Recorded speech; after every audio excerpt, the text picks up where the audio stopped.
我猜你一定没见过会打鼾的美食，眼前的烤豚鼠就是这样一道菜，外酥里嫩，入口即化。老佛爷吃完更是直接上了天堂。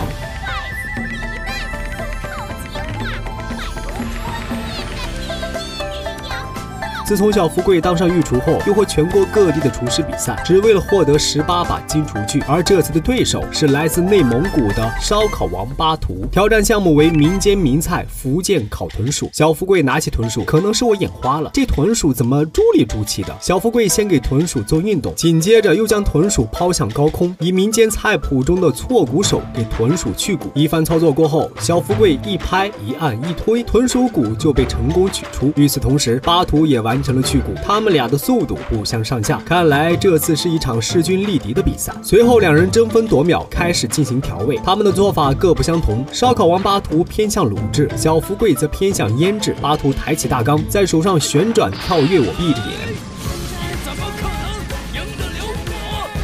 在大缸的高速旋转下，巴图很快就将调料融合，香味传遍赛场。紧接着又用推拿入味法给豚鼠入味，小福贵也不甘落后，旋即使出针灸入味法和他一较高下。双方的准备工序完成，接下来就是最关键的烤了。正当小福贵还在用传统烤架的时候，巴图发出嘲讽：“现在谁还用传统烤架呀？”巴图转手就掏出他的铁环，先360度炫耀一番，随后狂饮一口酒喷在火上，转而将豚鼠套在铁环内，放在火上猛烤。巴图的一系列精彩操作让台下观众连连叫绝，都说会做饭的男生最帅。巴图散发的雄性魅力，就连如花都对其春心萌动。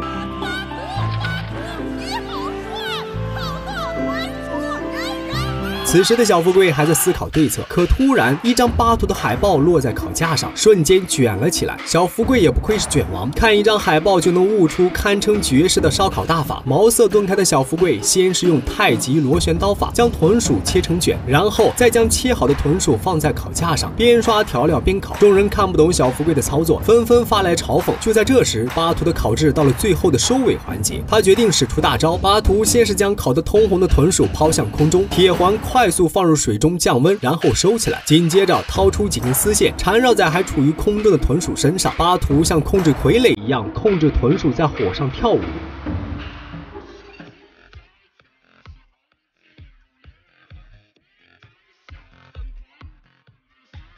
豚鼠跳了7745下，巴图的烤制完成了。刚完成的烤豚鼠色泽金黄，品相完美，台下观众连连称赞。而小福贵这边临近比赛结束了还没做好，一直到最后的香点完，小福贵才卡着点完成。看到小福贵的卷状烤豚鼠， K 大人开始刁难起来，说小福贵的不是烤全豚鼠，就要宣布结果。可话还没说完，小福贵直接一个太极复原术，豚鼠卷恢复成豚鼠本来的样子。众人都被小福贵的操作惊到了。这次的比赛精彩纷呈，老佛爷已经迫不及待要品尝了。巴图也是愣头青，不知道先上必输的道理，自告奋勇让老佛爷先品尝自己的。老佛爷看了看，决定听巴图的，随后一筷子下肚，豚鼠烤得皮脆肉嫩。老佛爷吃完连连称赞。就当老佛爷端起盘子准备大快朵颐的时候，周围传来打鼾的声音，老佛爷勃然大怒。就在这时，小福贵指向自己的菜，众人感到很惊奇，他们也是第一次看到会打鼾的烤豚鼠，便纷纷靠近围观。老佛爷认为这道菜很有意思，便问小福贵能不能吃。得到肯定的回答后，老佛爷开始品尝，烤豚鼠相当美味。老佛爷刚吃下一口就上了天堂。